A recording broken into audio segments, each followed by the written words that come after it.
Takashi Nakamura was 63 years old, worth $3 billion, and had exactly 47 seconds left to live. The piece of Wagyu beef lodged in his throat wasn't going to negotiate. The private dining room at Tokyo's most exclusive restaurant had fallen silent except for one sound: the desperate, wet choking of a man who'd bought everything except the ability to breathe. And here's the twist that nobody in that room saw coming. The Harvard-educated doctor sitting 3 feet away was about to freeze completely, while a 28-year-old waitress with a high school diploma was about to do what no amount of money or status ever could: save his life. Subscribe to the channel and hit the bell so you don't miss any stories like this. Takashi had always believed that wealth was a shield, not just against poverty, obviously, but against chaos, against the random cruelty of the universe. He'd built Nakamura Industries from a small electronics shop into a tech empire that employed 40,000 people across 17 countries. He ate at restaurants where reservations required 6 months' notice and a reference from someone already rich. He flew private. He had doctors on speed dial. He had everything on speed dial. But what he didn't have, on that Thursday evening in late November, was time. The dinner had been going perfectly. Takashi sat at the head of a polished black walnut table, surrounded by 7 of his top executives and their wives. The room was all dark wood and soft lighting, with a single window overlooking the glittering chaos of Shibuya far below. The chef had just presented the main course, A5 Wagyu so rare it was practically still breathing, garnished with gold flakes, because apparently $300 a plate wasn't statement enough. Takashi had been in the middle of a story about his first factory, one of those humble beginnings tales that rich men love to tell to remind everyone they earned it.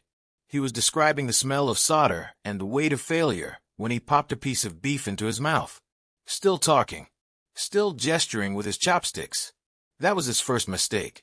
His second mistake was trying to swallow while laughing at his own joke.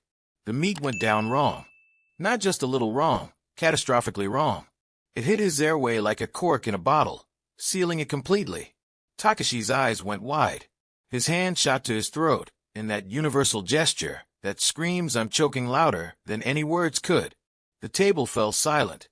For 3 seconds, nobody moved.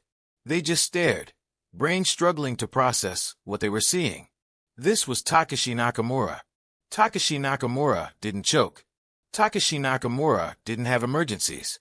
Takashi Nakamura had people for emergencies. Dr. Hiroshi Yamada was one of those people. Yamada was 46, educated at Harvard Medical School, chief of surgery at Tokyo Metropolitan Hospital, and currently sitting 4 chairs down from a man who was dying. He wore a $15,000 suit and an expression of complete terror. "Someone do something!" Takashi's wife shrieked, finally breaking the spell. Yamada stood up so fast his chair toppled backward. His hands were shaking.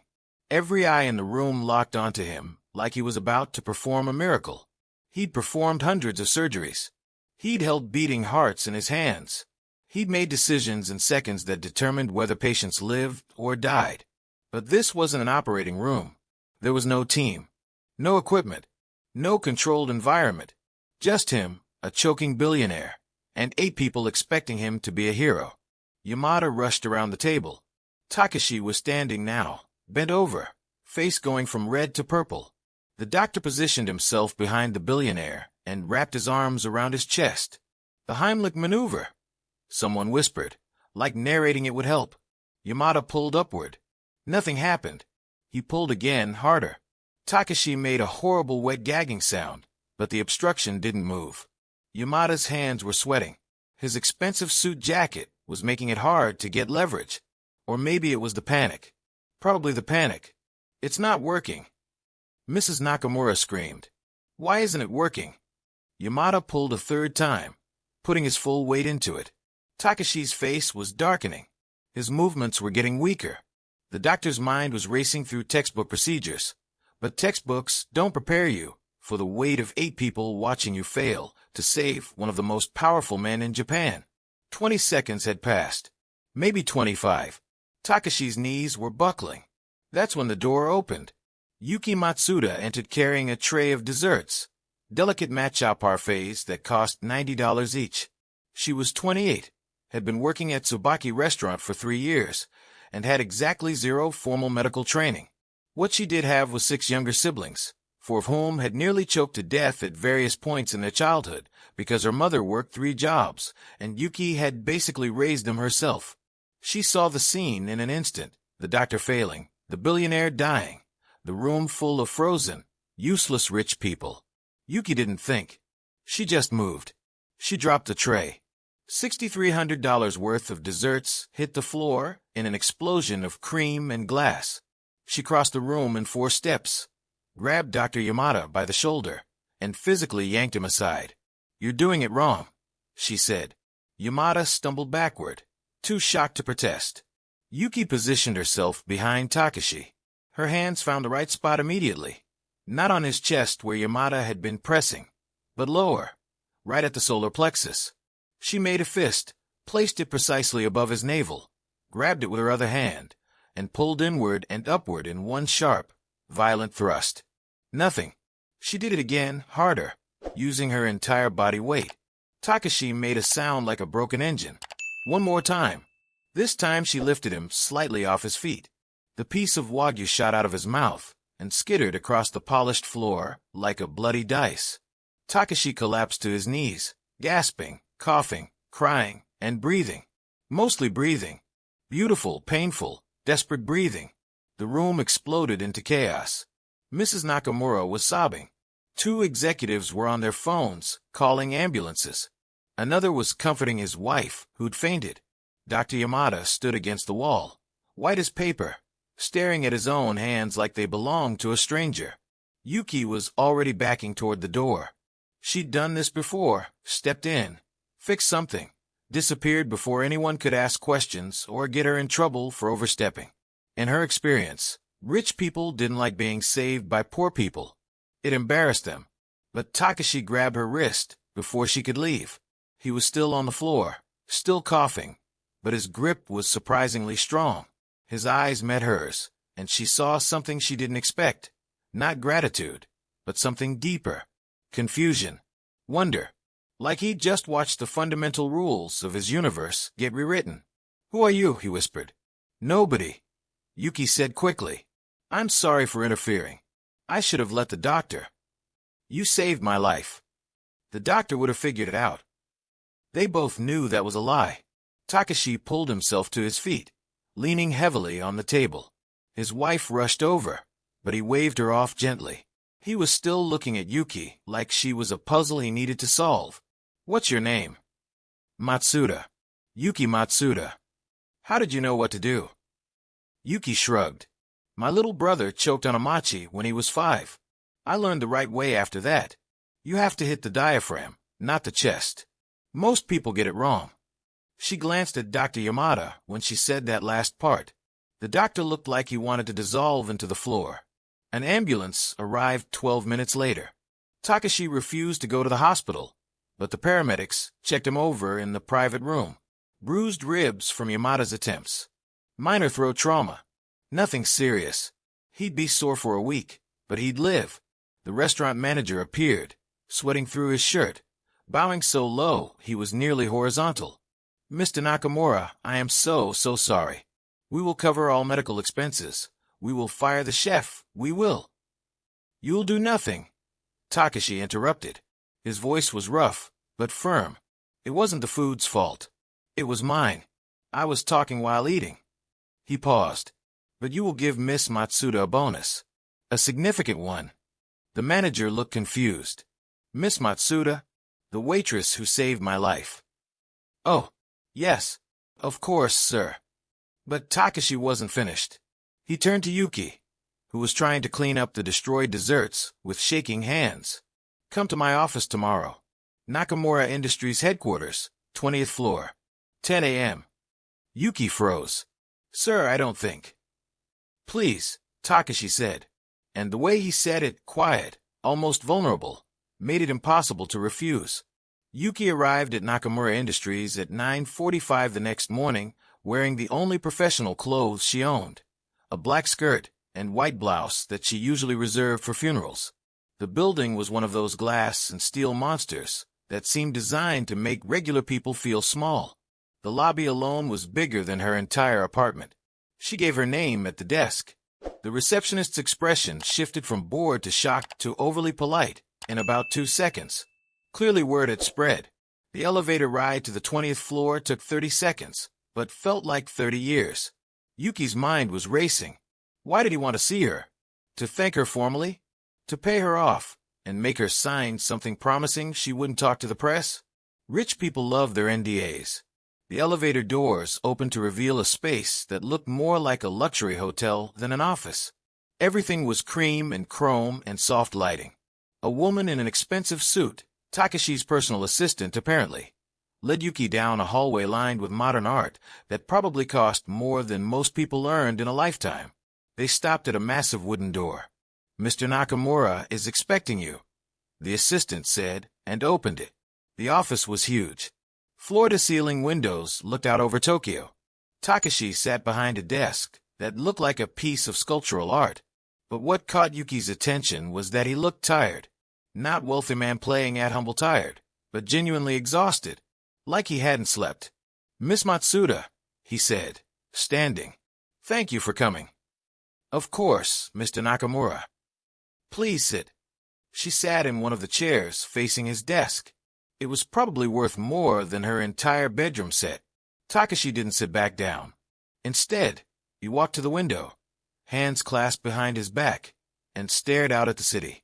"I spent last night thinking," he said, "about death, about how close I came. 47 seconds, the paramedics said. That's how long I was without oxygen before you intervened. Another minute, and I would have had brain damage. Another 2 minutes, and I would have been dead." He turned to face her. "Do you know what I thought about while I was choking?" Yuki shook her head. "Nothing," Takeshi said. "Not my company. Not my legacy. Not my accomplishments. I thought, this is stupid. This is a stupid way to die. All this money, all this power, and I'm going to die because I swallowed wrong."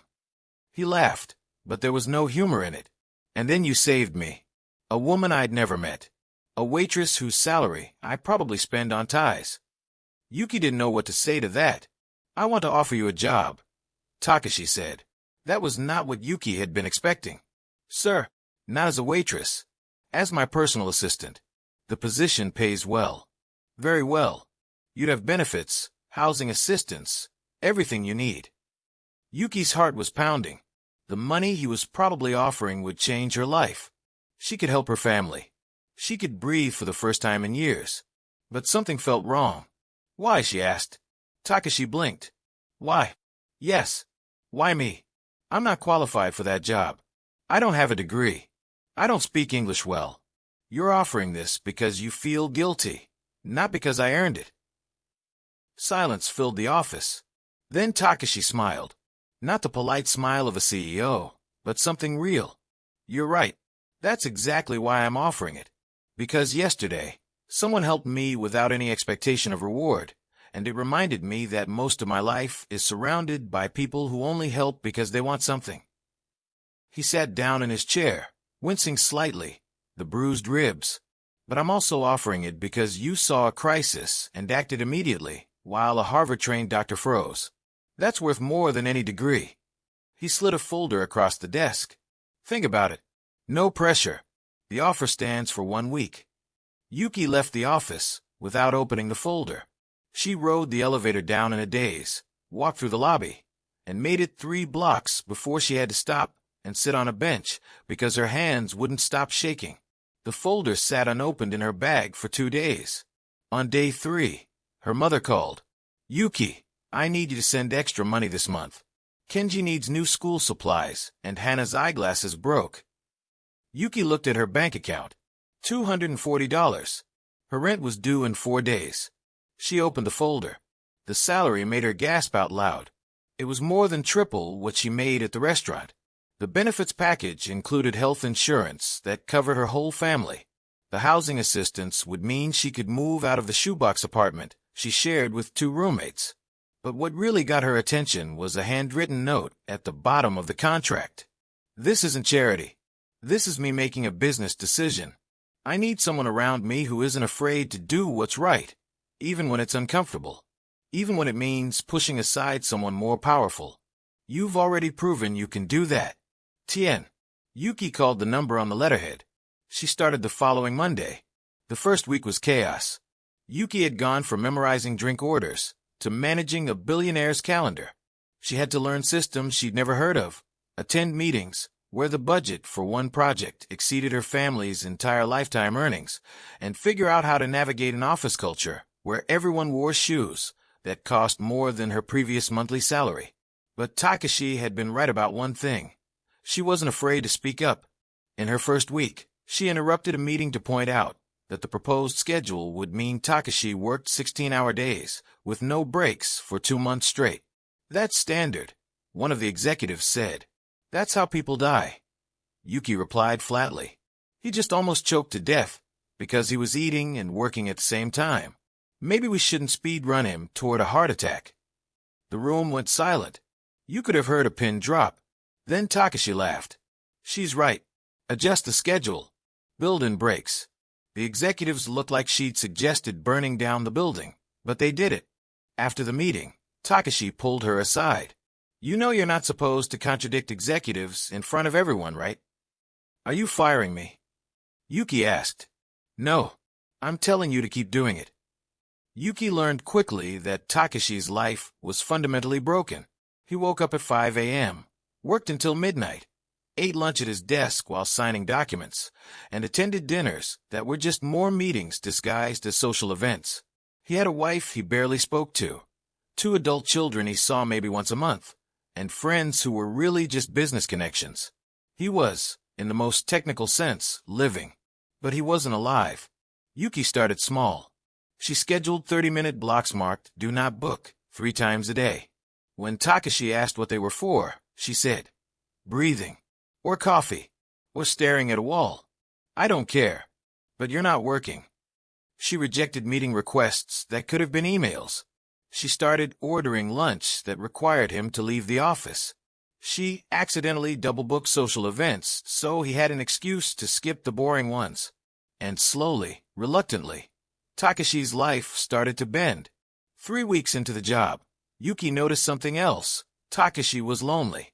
It happened during a particularly grueling day. Back-to-back meetings, a crisis with a supplier, a shareholders' call that went badly. By 7 p.m., everyone had gone home except them. Yuki was organizing files while Takashi stared at his computer screen, not really seeing it. Go home, Yuki said. You look like death. I don't want to go home. The words hung in the air. Yuki looked up from her computer. Takashi was still staring at the screen, but his expression had cracked open just enough to show something underneath. Exhaustion. Yes, but also something deeper. Sadness. Why not? Yuki asked quietly. Because home is just another place I'm alone. He said it so matter-of-factly that it hurt more than if he'd shouted it. Yuki set down her pen. When's the last time you had dinner with your wife? We have dinner together all the time. Last week a real dinner. No business partners. No networking. Just the 2 of you actually talking. Takashi thought about it. The silence stretched. I don't remember.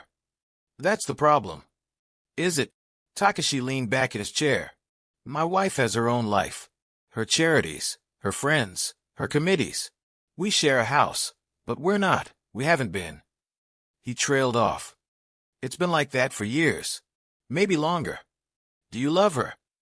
I respect her. That's not what I asked. Takashi looked at Yuki with an expression that was hard to read.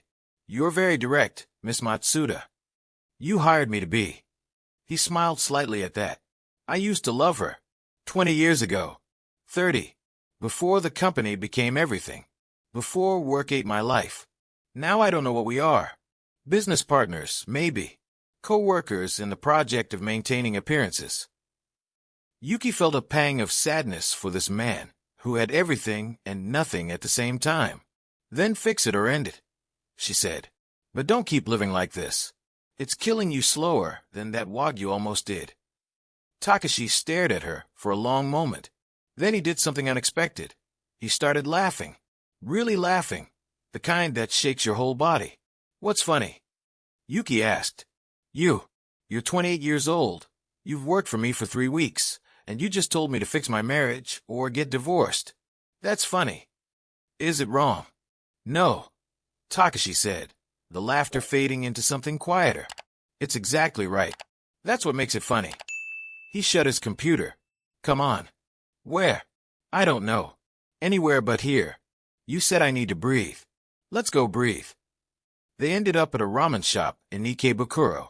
Not one of the trendy ones that celebrities post about on Instagram, but a tiny place with 6 seats and a cook who looked about 100 years old. The kind of place where salarymen came to feel human again after 60-hour work weeks. Takashi sat at the counter next to Yuki, both of them eating $2 bowls of noodles, and for maybe the first time in decades, he looked relaxed. This is good, he said, slurping his broth. Better than Goldflake Wagyu. He laughed. Different category. This is what normal people eat. You're normal people, Mr. Nakamura. You just forgot. The old cook glanced over at them, then did a double take when he recognized Takashi.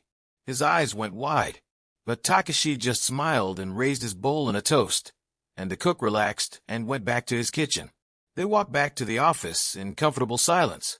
The streets were quieter now, the business crowds replaced by young people heading to bars and late-night diners. Tokyo glittered around them like a promise. Thank you, Takashi said as they waited for the light to change. For what? For reminding me what normal feels like. Yuki smiled. Just doing my job. But they both knew it had become something more than that. Over the next month, something shifted. Takashi started leaving the office earlier.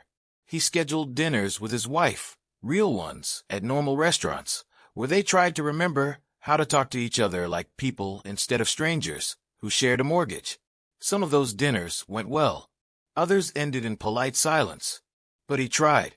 He also started talking to Yuki, not just about work, but about life, about his children, who'd grown up barely knowing him because he'd been too busy building an empire, about his father, who died when Takashi was young, leaving him terrified of poverty and determined to build security at any cost, about the deals he'd made and the people he'd stepped over and the quiet, creeping sense that he'd won every battle except the one that mattered. Yuki listened. She didn't give advice unless he asked. She just listened, which was apparently something nobody else in his life did. In return, Takashi learned about Yuki's life. 6 younger siblings, all with different fathers, none of whom stuck around. A mother who'd worked herself into early arthritis, trying to keep everyone fed. How Yuki had dropped out of high school at 16 to work full-time when her mother got sick. How she'd raised her siblings while working double shifts, teaching them homework she'd never finished herself, singing them to sleep when they cried about not having enough. You're better than me, Takashi said one night when they were working late. What? You had nothing, and you still put everyone else first. I had everything, and I only thought about myself. That's not true, Yuki said. You built a company that employs 40,000 people. You created wealth and jobs, and... I did that for me. Takashi interrupted. Not for them. Be honest. Yuki was quiet for a moment. Okay, maybe, but you're trying to change. That counts. Does it? Yes. 2 months into her new job, Yuki met Dr. Yamada again.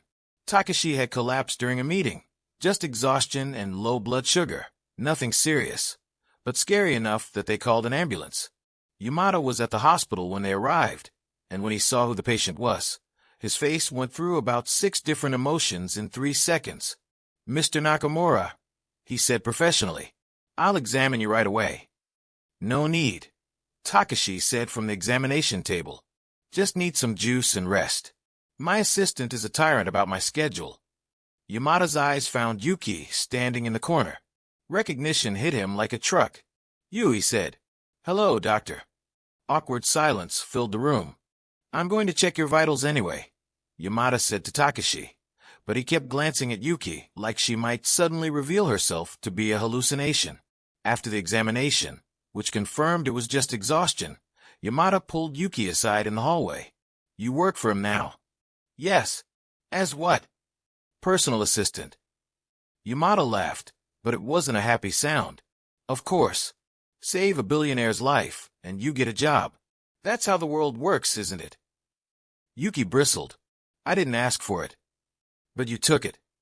Yes, I took it.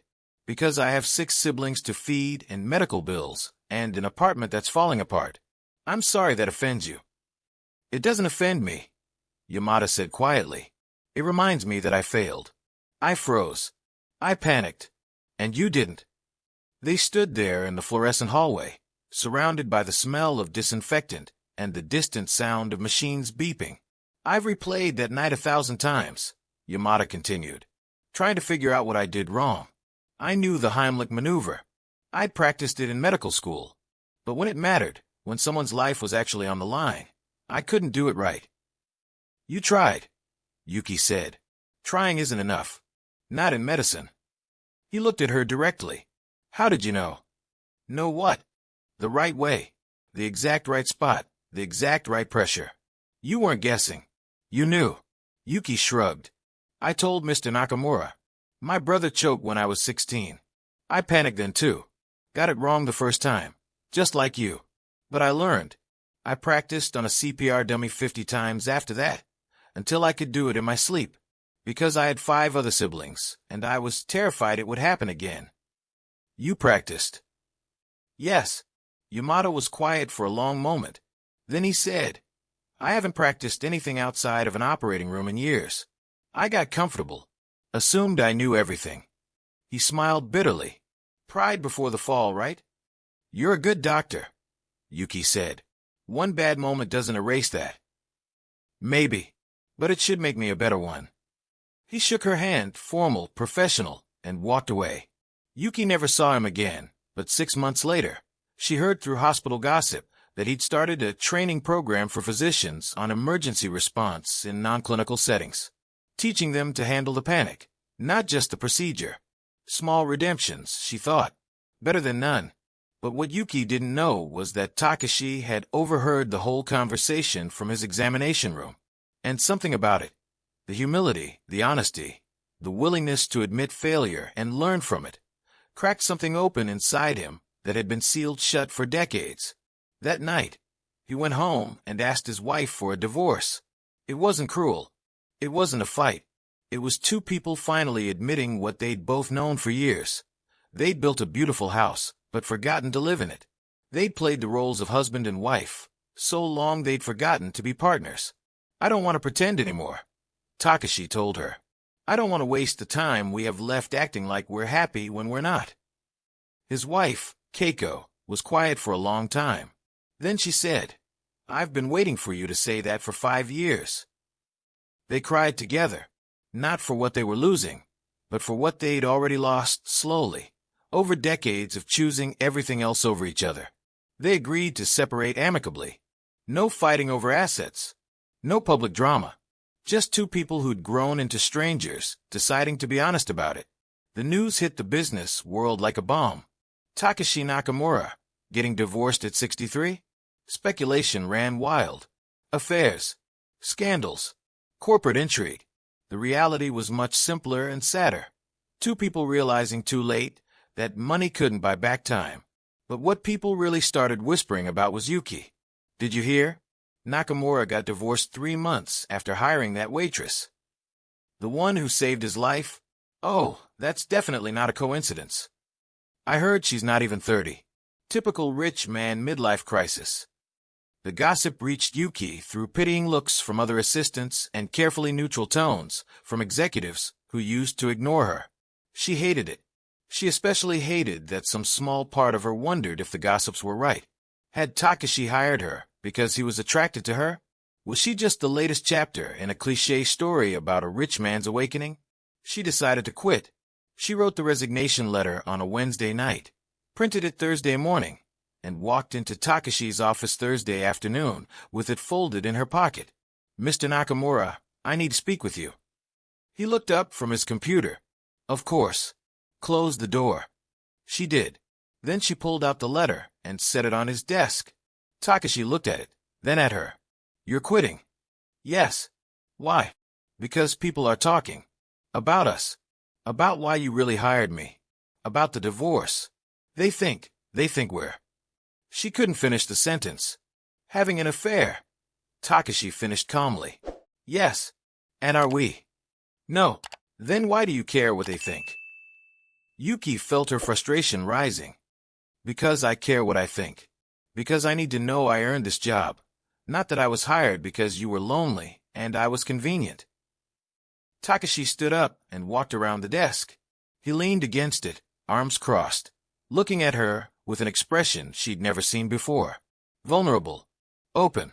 You're right to ask, he said. And I'll be honest. When I hired you, part of me was lonely. Part of me was looking for something I couldn't name. But I didn't hire you because I wanted to sleep with you. I hired you because in the worst moment of my life, you were the only person in that room who knew what to do. And in every moment since, you've been the only person willing to tell me the truth. He paused. The divorce has nothing to do with you. Keiko and I have been dying slowly for 20 years.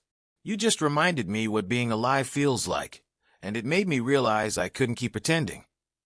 He picked up the resignation letter. But if staying here makes you uncomfortable, if the gossip is too much, I understand. I'll write you a recommendation that will get you hired anywhere you want. Yuki stood there, her heart pounding. What do you want me to do? She asked quietly. Stay, Takashi said. Not because you saved my life.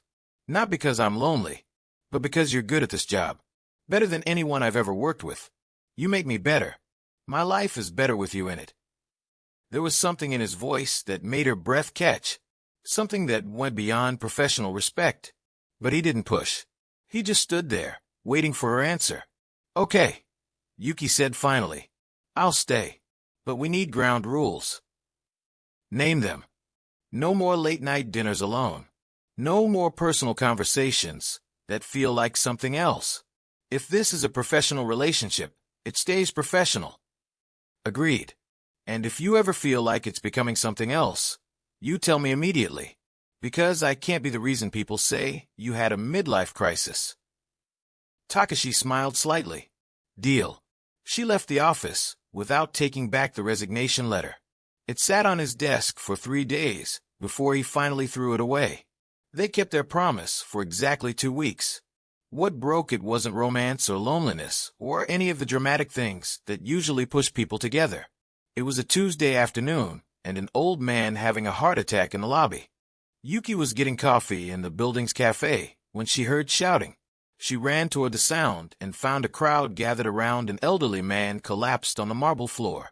Security was calling an ambulance. People were standing around filming on their phones. Nobody was helping. Yuki pushed through the crowd, dropped to her knees, and checked for a pulse. Weak and irregular. She tilted his head back, started chest compressions. Someone call an ambulance, she shouted. Already done. Does anyone know CPR? Silence. Yuki kept pumping. 30 compressions, 2 breaths. 30 compressions, 2 breaths. Her arms were burning. The old man wasn't responding. Then Takashi was there, kneeling beside her. Tell me what to do. Take over compressions. I'll do rescue breaths. They worked together like they'd done this 100 times. Takashi's compressions were strong and steady. Yuki counted out loud, keeping rhythm. The crowd grew. Someone muttered about how inappropriate it was for a CEO to be doing this. Fuck appropriate, Yuki thought. 3 minutes of CPR. 4. The man's color was terrible. Yuki was starting to think they were too late, when suddenly his chest heaved on its own. He gasped, coughed, his eyes fluttering open. Don't move. Yuki told him gently. Ambulance is coming. The paramedics arrived 5 minutes later and took over. As they loaded the old man onto a stretcher, one of them looked at Takashi and Yuki, both sweating and breathing hard, and said, You two saved his life. Another minute, and we would have been doing a pronouncement instead of a transport. After the ambulance left, Takashi and Yuki stood in the lobby, surrounded by onlookers and phone cameras and people whispering. We should go back upstairs, Yuki said. Wait. Takashi grabbed her hand. The crowd went silent. What you just did, he said, not letting go. That's the second time I've watched you save someone without hesitation, without thinking about consequences or rules or what people might say, just doing what needed to be done. Anyone would have. No, they wouldn't. You saw the crowd. They just stood there. Yuki was suddenly very aware of how many people were watching this conversation. How many phones were recording. How tomorrow this would be everywhere. Mr. Nakamura, I'm in love with you. The words hit her like a physical thing. The lobby seemed to tilt. You can't say that here, she whispered desperately. Why not? Because people will talk. They're already talking. Because it's inappropriate? Everything about my life is inappropriate right now. He stepped closer, still holding her hand. I'm 63 years old. I almost died 3 months ago. I'm done pretending. I'm done wasting time. I'm done living for other people's approval. Takashi. It was the first time she'd used his first name. I love you, he said again. Not because you saved my life. Not because you're young or beautiful or any of the shallow things people will assume. But because you're honest. Because you're brave. Because being around you makes me want to be the person I should have been all along. Tears were running down Yuki's face. I'm 28. You're 63. Your ex-wife is probably watching this on someone's Instagram story right now. Your children will hate me. The company will think you've lost your mind. Probably. This is a terrible idea. Probably. I'm scared. Me too. He smiled. But I've never been more sure of anything in my life. Yuki looked at their joined hands. At the crowd pretending not to stare, while definitely staring. At this man who'd gone from dying on a restaurant floor to kneeling in a lobby, doing CPR beside her. Who'd walked away from a 30-year marriage not for her, but because she'd reminded him what alive felt like. Okay, she whispered. Okay. I love you too. It's terrifying and complicated, and people will judge us, and I don't care. I love you. Takashi kissed her right there in the lobby, in front of 50 witnesses and at least 20 camera phones. It wasn't passionate or dramatic. It was gentle and certain, like coming home after a long journey. The internet exploded within an hour. Billionaire CEO kisses young assistant in company lobby after she saves life again. The comments were exactly what you'd expect. Half the people thought it was romantic. Half thought it was predatory. Everyone had an opinion. Takashi's children called that night. His son was furious. His daughter was confused, but trying to be supportive. His ex-wife Keiko sent a text that just said, "Be happy. You deserve it." The board of directors held an emergency meeting to discuss whether Takashi's behavior was damaging to the company. He told them if they didn't like it, they could find a new CEO. Nobody wanted to find a new CEO. Through all of it, Takashi and Yuki just were. They didn't hide. They didn't apologize. They went to work, did their jobs, and at the end of the day, they went home together to Takashi's absurdly large house that suddenly felt less empty. But the universe wasn't done testing them yet. 6 weeks after the lobby kiss, Yuki's mother had a stroke. The call came at 3 a.m. Yuki's youngest sister sobbing into the phone. Mom collapsed. We're at the hospital. They don't know if she's going to make it. Yuki was dressed and out the door in 4 minutes. Takashi woke up to find her gone and a hasty note on the nightstand. He showed up at the hospital an hour later. Found Yuki in the waiting room, surrounded by her 6 siblings. The youngest was 8. They all looked terrified. What are you doing here? Yuki asked.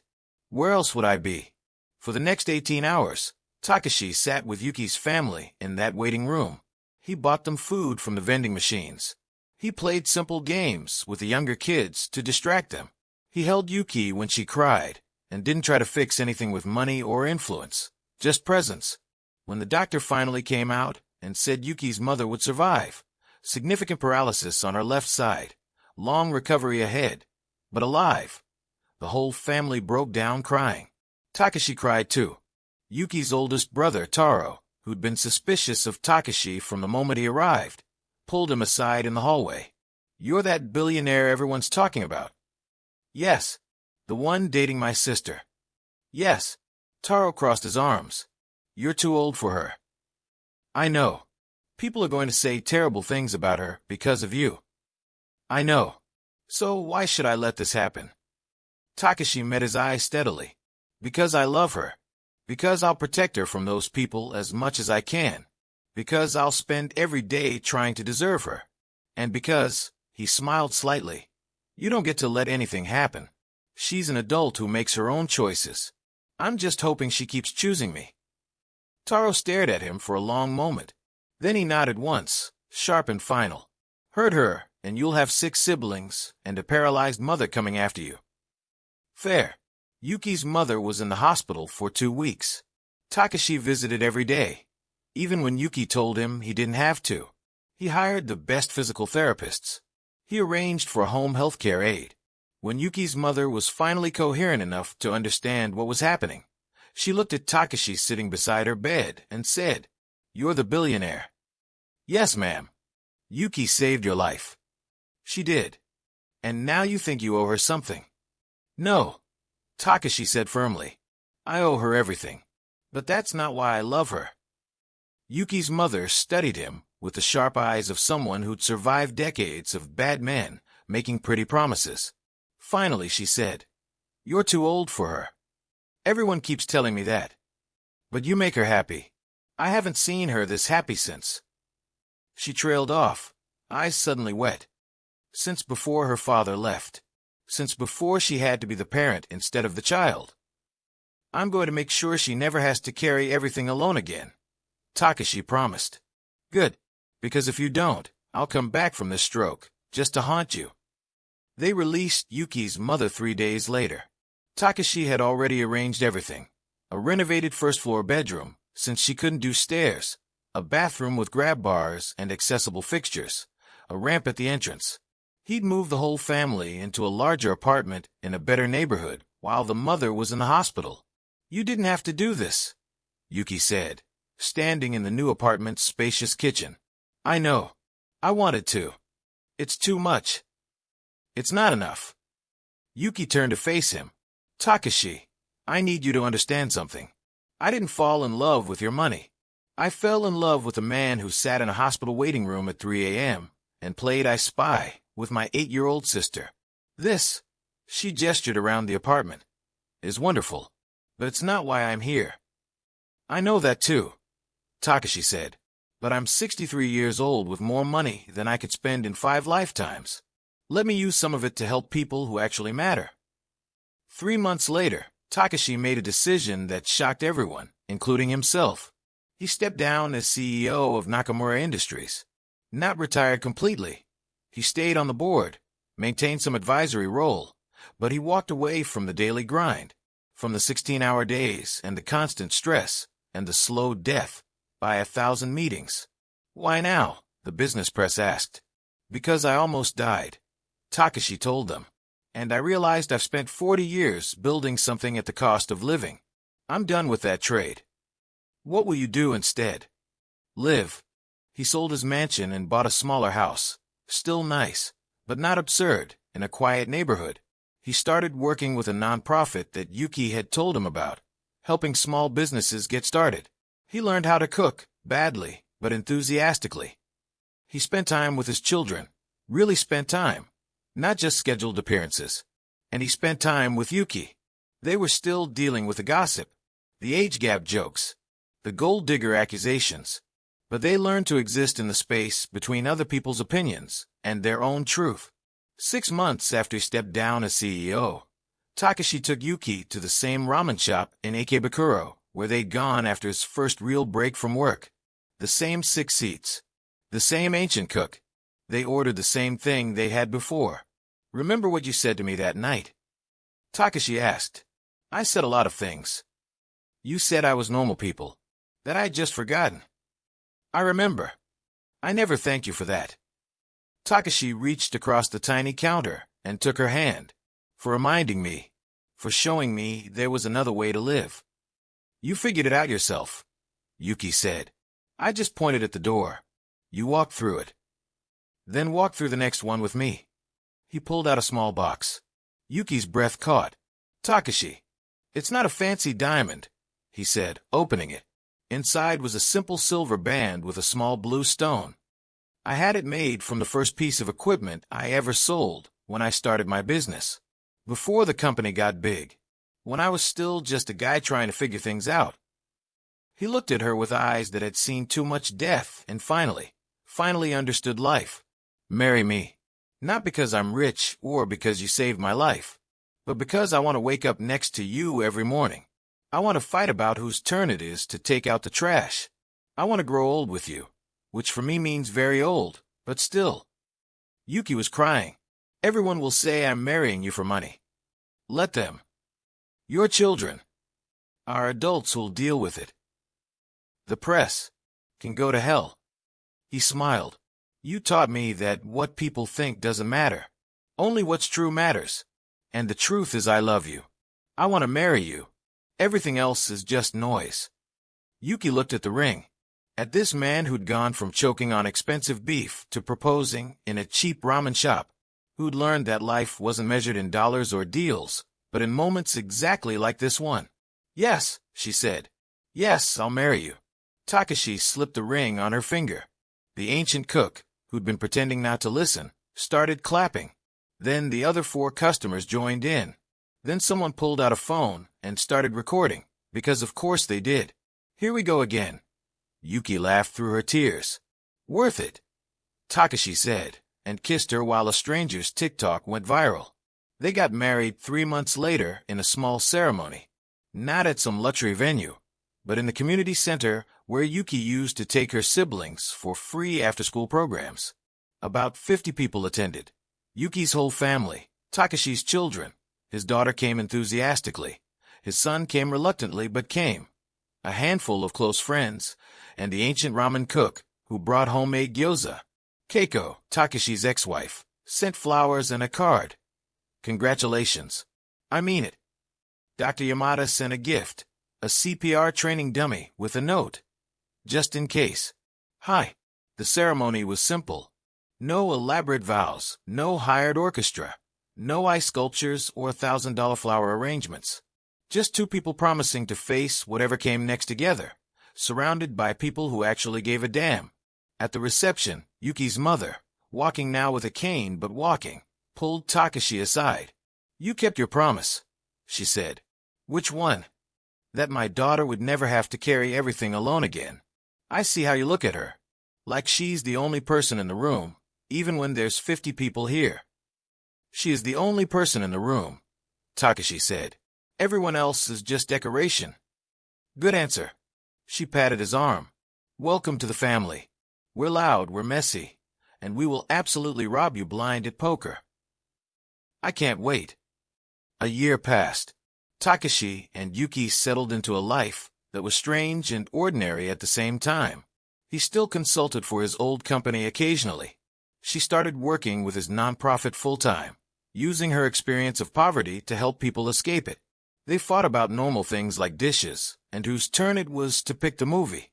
They traveled, but to weird places, night markets in Thailand, small villages in Nepal, places where nobody recognized Takashi's name or face. They were happy. Then one morning, Yuki woke up nauseated. It kept happening, day after day. Finally, she bought a test. 2 lines. She stared at it for 5 full minutes, her mind racing. She was 30 now.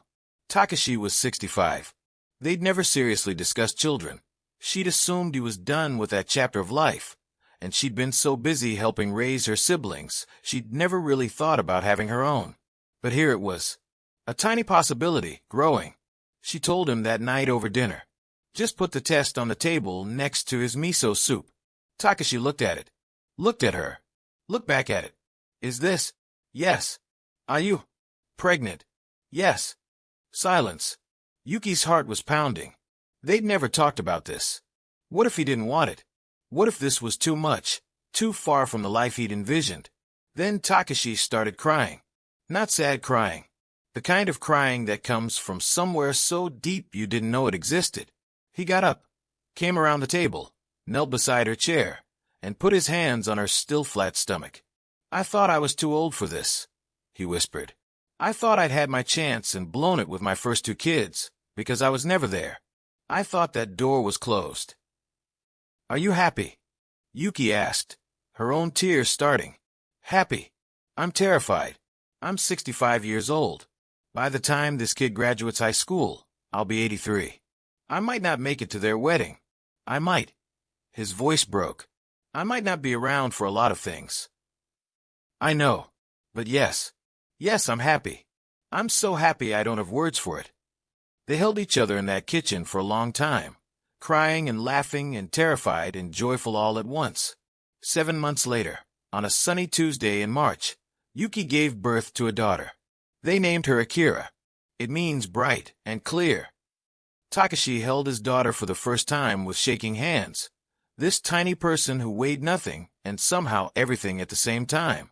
He was 66 now, gray-haired and slower than he used to be, and completely in love. "Hi," he whispered to her. "I'm your dad. I'm going to mess this up sometimes. I'm going to be old and tired and confused. But I promise I'll be here. I promise I'll show up. I promise I'll try." Akira yawned in response, utterly unimpressed by his whole speech. Yuki, exhausted and radiant in the hospital bed, smiled. "She's going to be a handful." "Good," Takashi said. "She gets it from her mother." They brought Akira home to a house that had slowly filled with life over the past 2 years. Yuki's siblings visited constantly, eager to meet their new niece. Takashi's daughter showed up with bags of baby clothes and advice. Even his son came, awkward and uncertain, holding Akira like she was made of glass. "She's cute," he admitted grudgingly. "She's perfect," Takashi corrected. "Don't let it go to your head," his son said, but he was smiling. The first few months were chaos. Takashi had forgotten how exhausting newborns were. He'd been largely absent for his first 2 children's infancy, working constantly, letting his ex-wife handle everything. Now he was hands-on, stumbling through diaper changes at 3 a.m. and learning how to mix formula and Googling, "Why is baby crying at 4 in the morning?" "You're not very good at this," Yuki observed one night, watching him struggle with a onesie that somehow had too many snaps. "I'm 66 and doing this for the first time. Cut me some slack." "You're doing great," she amended, kissing his forehead. And he was. Not perfect, but present. That was the difference. 2 years passed like that. Simple, ordinary, beautiful. Takashi cut his business involvement down even more. He turned down speaking engagements and board positions and opportunities that once would have seemed essential. Instead, he spent his time on the floor playing blocks with Akira, reading board books 50 times in a row, teaching her to count in Japanese and English. "You're wasting your potential," an old colleague told him at a chance meeting. "No," Takashi said, watching Akira toddle across the park toward Yuki. "I'm finally using it." One afternoon, when Akira was 2.5, they went back to Tsubaki Restaurant. The place had changed management since that night 3 years ago. New owners, new staff. But they'd kept a private room where Takashi had almost died. He'd specifically requested it. Yuki gave him a questioning look as they were seated. Akira was already trying to climb onto the nice chairs, all energy and chaos. "Why here?" Yuki asked. "Because this is where my life changed," Takashi said simply. "This is where I died and you brought me back. I wanted to remember." They ordered food. Not wagyu. Takashi had developed a very healthy respect for chewing properly, but simpler dishes. As they ate, Takashi told Akira the story of how her parents met. "Daddy was being silly and choking," he explained, making exaggerated gagging faces that made Akira shriek with laughter. "And Mommy ran in and saved him, even though she was supposed to be bringing dessert." "Mommy's strong," Akira declared. "The strongest," Takashi agreed, meeting Yuki's eyes. After dinner, they walked through Shibuya. The streets were crowded, glittering, alive with the electric energy that makes Tokyo feel like the future. Takashi held Akira on his shoulders while Yuki walked beside them, her hand in his. "You know what's funny?" Takashi said. "What?" 3 years ago, I was convinced I'd figured life out. I had the money, the success, the reputation. I thought I was winning. He shifted Akira's weight slightly.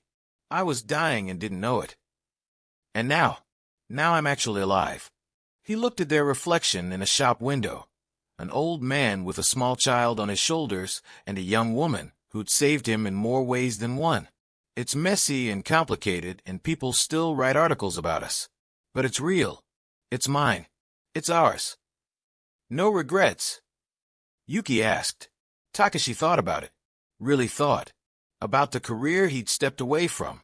The status he'd given up. The years he'd wasted chasing things that didn't matter. Just one, he said finally. What? That I didn't choke sooner. Yuki laughed. That's dark. But true. If I hadn't almost died that night, I might have kept sleepwalking through life forever. Never changed. Never woken up. Never met you. He kissed her, right there on the crowded Shibuya sidewalk, while Akira made disgusted noises above them. So no. No real regrets. Just gratitude. They walked home through the Tokyo night, a strange little family that made no sense on paper and perfect sense in practice. An old man who'd learned to live. A young woman who'd saved him. A small child who was loved more than anything. Sometimes losing everything, or almost losing everything, is how you find what really matters. Sometimes the person who saves your life isn't who you expect. Sometimes the best decision you ever make looks like the worst one from the outside. And sometimes, in a world obsessed with status and money and power, the only thing that actually counts is this: showing up, being present, and loving the people in front of you like they're the whole world. Because they are. That's how Takashi Nakamura went from choking on expensive beef to living a life that finally meant something.